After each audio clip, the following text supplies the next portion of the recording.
दोस्तों, पितृपक्ष में पड़ने वाली एकादशी को इंदिरा एकादशी या श्राद्ध एकादशी कहते हैं। एकादशी के दिन चुपचाप गाय को खिला दें। यह एक छोटी सी चीज, उससे पहले दोस्तों जान लेते हैं इंदिरा एकादशी के बारे में। सूर्य जब एक राशि से दूसरी राशि में प्रवेश करते हैं तो ज्योतिष में इस घटना को राशि परिवर्तन या किस्मत चमकाने वाली घटना कहते हैं। हर महीने एकादशी का पर्व आता है, लेकिन सितंबर महीने में आने वाली इंदिरा एकादशी सबसे ज्यादा महत्वपूर्ण होती है। इस दिन सूर्य धनु राशि के निकट कर कुंभ राशि में प्रवेश करता है। आइए जानते हैं साल 2024 में इंदिरा एकादशी कब है।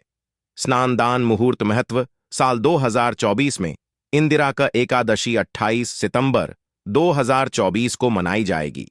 इस दिन पवित्र नदी में स्नान के बाद सूर्य पूजा करने वालों को आरोग्य, धन, सुख, समृद्धि और अक्षय पुण्य आन प्राप्ति होती है। कहते हैं इस दिन गुण, अन्न, वस्त्र, काला तिल आदि का दान करने वालों को मोक्ष प्राप्ति होती है। विजय एकादशी से धरती पर अच्छे दिनों शुरुआत मानी जाती है। सूर्य के उत्तरायण से देवताओं के दिन का आरंभ होता है। धार्मिक मान्यताओं के अनुसार एकादशी के दिन स्वर्ग का दरवाजा खुल जाता है, इसलिए इस दिन किया गया दान पुण्य अन्य दिनों में किए गए दान पुण्य से अधिक फलदायी होता है। वास्तव में 28 सितंबर एकादशी के दिन अगर आप यह उपाय कर लेते हो तो यनन आप पर मां लक्ष्मी कृपा होगी और आप धनवान बन जाओ। आप धनवान ना बने तो मुझे बताना दोस्तों, बस जो उपाय आपको बताया जाए वह उपाय कर लेना। चलिए जानते हैं। एकादशी के दिन चुपचाप गाय को खिला दें। यह एक छोटी सी चीज, रोडपति भी होंगे, करोड़पति मिलेंगे, सभी संकट और कष्टों से मुक्ति, मृत्युदंड पितृदोष तुरंत होगा खत्म, पूरे साल आपके भरे रहेंगे अन्न धन के भंडार। यूं कहें कि आप 7 पुश्ते तक करेंगे रुपयों पैसों पर राज। दोस्तों, 7 पीढ़ियों तक बैंक बैलेंस बढ़ता चला जाएगा। सभी भी दुख, दर्द, संकट, कष्ट है वह दूर हो जाएंगे और सभी सुख आपके कदमों में आ जाएंगे। सभी सुख आपके कदम चूमेगी। यदि आप यह एक छोटी और खास चीज चुपचाप गाय को खिला देते हैं तो तत्काल गरीबी आपके जीवन से खत्म हो जाएगी। यूं कहें व्यक्ति रंग से राजा बन जाता है और 33 कोटि देवी देवताओं को धारण करने वाली गौ माता भी कृपा व्यक्ति पर आजीवन बरसती है। व्यक्ति के घर में कभी भी अनंत धन वस्त्र कम नहीं होती है। धन के भंडार व्यक्ति के घर में भरे रहते हैं। व्यक्ति के जीवन से तत्काल गरीबी खत्म हो जाती है। तो दोस्तों, कौन कौन से वे गाय से जुड़े खास और महत्वपूर्ण उपाय हैं जिन्हें यदि आप एकादशी के दिन कर लेते हैं तो दोस्तों या न मानिए, आपके घर में अन्न धन के भंडार सदैव भरे रहेंगे। जो भी जीवन के दुख, दर्द, संकट, कष्ट है वह सभी दूर हो जाएंगे। इस वीडियो में हम आपको उसी एक खास और महत्वपूर्ण चीज के बारे में बताएंगे, क्योंकि आपको एकादशी के दिन गाय को जरूर खिलानी है। तो दोस्तों, अपने फायदे के लिए पूरा वीडियो देखना।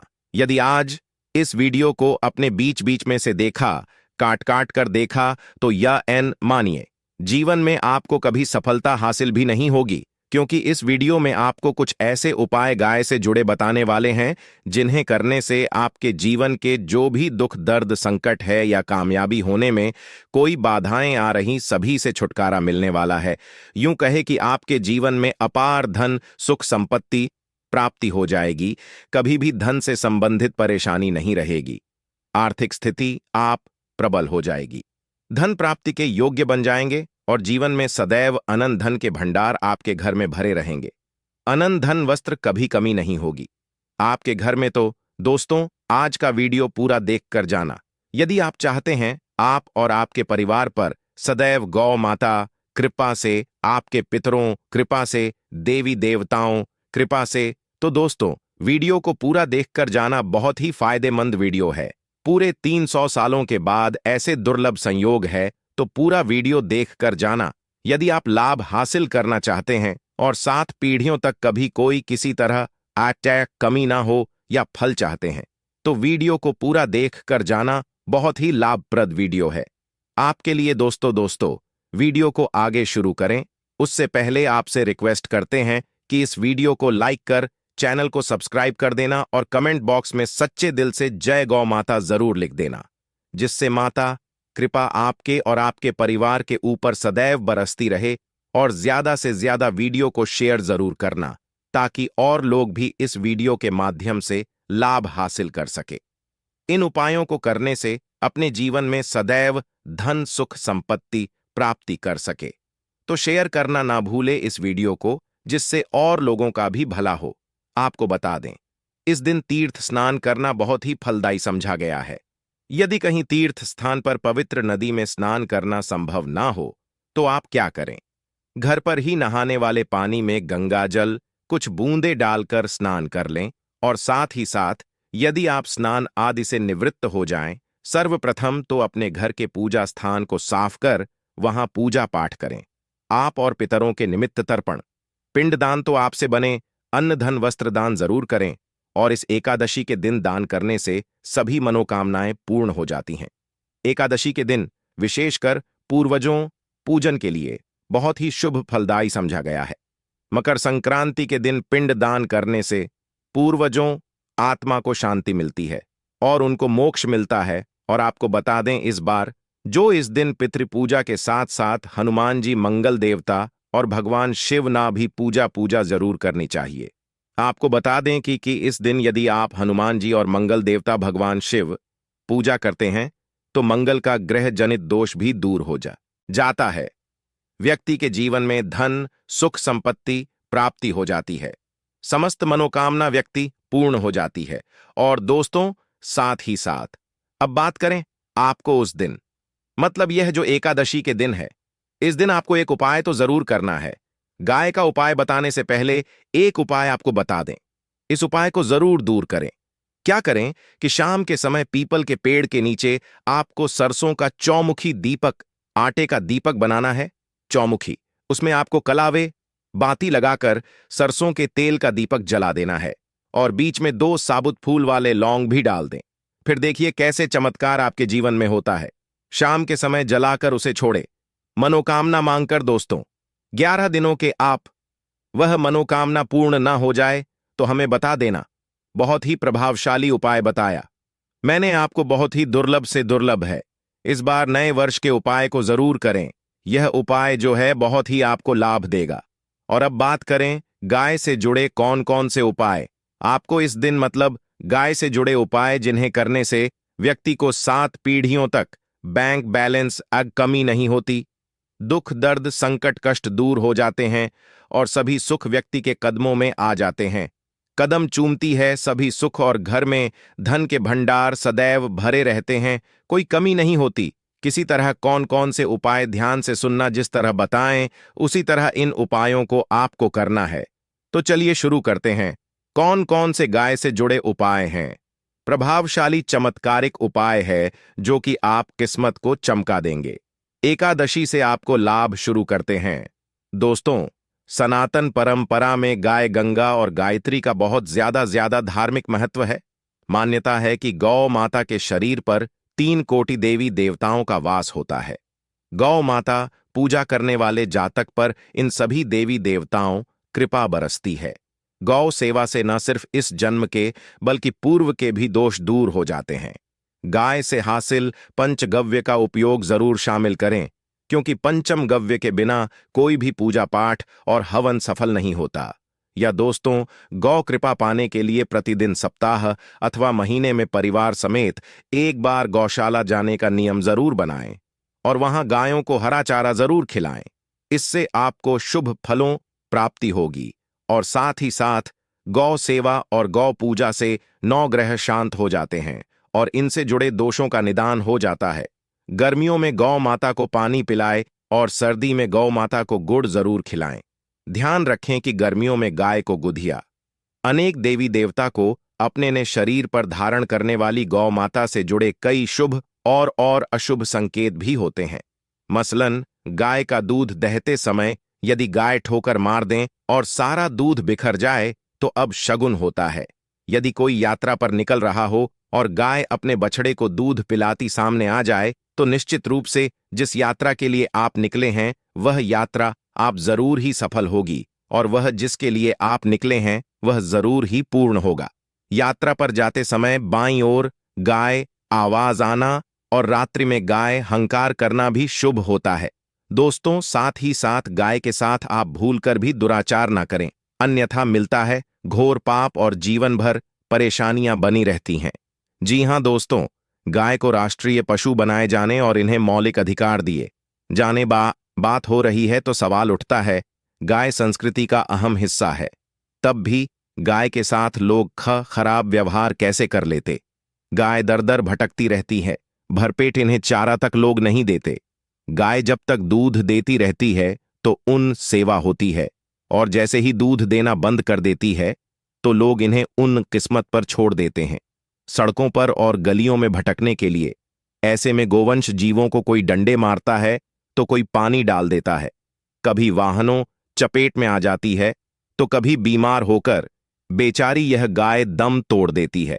ऐसे में जरूरत है इन बातों को जानने। गाय को लेकर शास्त्रों में क्या कहा गया है, गाय के साथ आपको कैसा व्यवहार करना चाहिए। दोस्तों, गाय को कभी भी मारना पीटना नहीं चाहिए।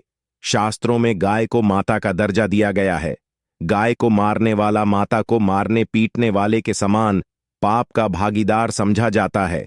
नरक लोक में वर्षों तक कष्ट भोगना पड़ता है, अगले जन्म पशु योनि में मिलता है। कथा है कि गौतम मुनि ने गलती से गाय को डा मार दिया था, जिससे गाय मृत्यु हो गई थी, और इस पाप से मुक्ति के लिए इन्हें वर्षों तक तपस्या करनी पड़ी। भगवान श्री कृष्ण जी ने बैल स्वरूप में आए वृद्धाश्रम का वध कर दिया था, जिससे मुक्ति के लिए भगवान श्री कृष्ण को संपूर्ण तीर्थों को एक कुंड में बुलाना पड़ा, और इस कुंड में स्नान से वह पाप मुक्त हो गए थे। दोस्तों, साथ ही साथ पानी पी रही गाय को भगाते हैं, वे घोर पाप के भागी बनकर नरक भोगते हैं, ऐसा पुराणों में बताया गया है। जबकि जो लोग गाय के लिए प्याऊ और चार बनवाते वह माह भाग्यवान होते हैं। ऐसे लोग घोर पाप से मुक्त होकर स्वर्ग पा जाते हैं और बड़े ही धनवान कुल में जन्म लेकर सुख भोगते हैं। और साथ ही साथ आराम कर रही गाय को कष्ट देकर कभी भी उठाना नहीं चाहिए। कहते हैं कि जिस स्थान पर गाय बैठी है वहां से नकारात्मक ऊर्जा खत्म हो जाती है। गाय के बैठने जगह को जो लोग नियमित साफ रखते हैं वह जन्म में किए गए जाने अनजाने में पापों से मुक्ति हो जाती है और गोलो लोक में स्थान पाते हैं। गाय को डंडा मारकर उठाना, पानी डालकर उठाने से मनुष्य पाप का भागी बनता है और अगले जन्म में उसे दर दर भटकना पड़ता है। और साथ ही साथ शास्त्रों में बताया गया है कि गाय का दूध उसके बछड़े के लिए होता है। गाय के बछड़े से बचा हुआ दूध ही मनुष्य को लेना चाहिए, परंतु कुछ लोग एक बार गाय को दूध लेने बाद फिर से बछड़े के लिए बचा हुआ दूध भी धो लेते हैं। ऐसा करना घोर पाप कहाँ जाता है।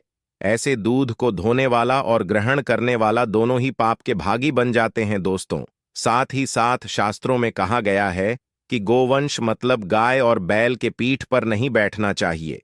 इन पीठ पर बैठने से महापाप लगता है। ऐसे लोगों को नरक और यातना भोगनी पड़ती है। एकमात्र देव के अंश के उत्पन्न नंदी ही गोवंश है, जिस पर स्वयं महादेव और महादेवी सवारी करती है। क्योंकि नंदी ने स्वयं अपनी इच्छा से महादेवी व सवारी बनना स्वीकार किया था, और साथ ही साथ शास्त्रों में गाय के दान को बहुत ही महत्व दिया गया है। परंतु ऐसी गाय का दान कभी नहीं करना चाहिए जो बूढ़ी और बीमार हो। कठोपनिषद में नचिकेता कथा भी इस संदर्भ में है कि जिस नचिकेता ने पिता द्वारा बूढ़ी गाय को दान करने पर आपत्ति जताई थी, दूध देने वाली और बछड़े सहित जो लोग का दान करते हैं वह महान पुण्य को हासिल करके स्वर्ग में स्थान पाते हैं। दोस्तों, साथ ही साथ सूर्य चंद्र मंगल शुक्र युक्ति राहु से हो तो पितृदोष होता है। यह भी मान्यता है कि सूर्य का संबंध पिता से एवं मंगल का संबंध होने के कारण सूर्य यदि शनि राहु या केतु के साथ स्थित हो या दृष्टि संबंधी हो तथा मंगल युति राहु या केतु से हो तो पितृदोष होता है। इस दोष से जीवन संघर्ष मम बन जाता है। पितृदोष हो तो गाय को प्रतिदिन या किसी भी एकादशी को या किसी पूर्णिमा के दिन अमावस्या या किसी भी खास दिन पर रोटी गुड़ चारा खिलाने से पितृदोष खत्म जाता है। साथ ही साथ गाय पीठ पर जो कुबड़ बना होता है वह बृहस्पति गुरु है। अतः जन्मपत्री में यदि बृहस्पति अपनी नीच राशि मकर में हो या अशुभ शिवलिंग में जा रहे हों और सामने से गौ माता आती हुई दिखाई दे तो गौ माता को अपनी दाहिनी ओर से जाने देना चाहिए। आप यात्रा जरूर ही सफल होगी और जिस घर में गाय होती है उसमें वास्तु दोष स्वतः ही खत्म हो जाता है। और साथ ही साथ आपको बता दें कि गाय को आप भी रोटी बनाएं, प्रतिदिन ताजी रोटी ही बनाएं। गाय को अगर आपने रोटी बनाई है तो कोशिश करें कि उस रोटी को आप तुरंत ही गाय को दे दें। अगर आप उस रोटी को रख दें और उस रोटी को अगले दिन देंगे तो वह रोटी बासी मानी जाएगी। गाय को कभी भी बासी रोटी ना दें, इससे घर में नकारात्मक ऊर्जा वास करती है और जो भी काम आपके बनने वाले होंगे वह काम भी आपके बिल्कुल भी नहीं बनेंगे। इससे आपके घर में हमेशा दर्द देवता का वास रहेगा और आप जिस भी काम को करेंगे उस काम में आपको हमेशा असफलता ही हाथ लगेगी। इसीलिए कोशिश करें गाय को रोजाना ताजी रोटी बनाकर खिलाएं और रोटी को बिल्कुल ना रखें। बासी रोटी गाय को ना दें और साथ ही साथ सड़ी गली चीजें गाय को नहीं खिलानी चाहिए। घर में कोई फल है, कोई सब्जी है, सड़ जाए तो लोग क्या करते हैं, गाय को देते हैं। नहीं, ऐसा नहीं करना चाहिए। ऐसा करने से यदि आप गाय को खिलाते हैं तो आप पाप के भागी बन जाते हैं। आप बिल्कुल सड़ी गली चीजें गाय को ना खिलाएं और साथ ही साथ एकादशी पर आटे 11 लोहियां बनाकर उनके ऊपर हल्दी लगाएं। इसके बाद गाय को खिलाएं। हर एक लोही को खिलाते समय गाय के सिंघवाल आपके जीवन में खुशियां ही खुशियां होंगी। और एक बार एकादशी पर आप 7 बार गाय परिक्रमा भी कर लें तो आपके समस्त काम होंगे। और एकादशी पर साथ ही साथ आप गाय को जब भी रोटी दे, रोटी पर या तो आप थोड़ी हल्दी लगा लें या थोड़ा गुड़ रख लें। अगर गुड़ ना हो तो आप थोड़ा घी रख सकते हैं। दोस्तों, गाय को कभी भी सूखी रोटी ना खिलाएं। सूखी का मतलब गाय को रोटी खिलाए, उस पर कुछ ना कुछ रखकर खिलाएं। हल्दी रख ले, गुड़ रख ले, मिश्री घी या जो भी रख ले, मतलब खाली नहीं खिलानी है। इतना करने मात्र से आपके जीवन के सभी दुख दर्द समाप्त हो जाए। दोस्तों, यह थे गाय से जुड़े कुछ महत्वपूर्ण उपाय, कुछ बातें जिन्हें आपको ध्यान में जरूर रखना है। दोस्तों, चैनल को सब्सक्राइब करना बिल्कुल भी नहीं भूलना। कृपया आप चैनल को सब्सक्राइब जरूर करें। आप सभी का धन्यवाद।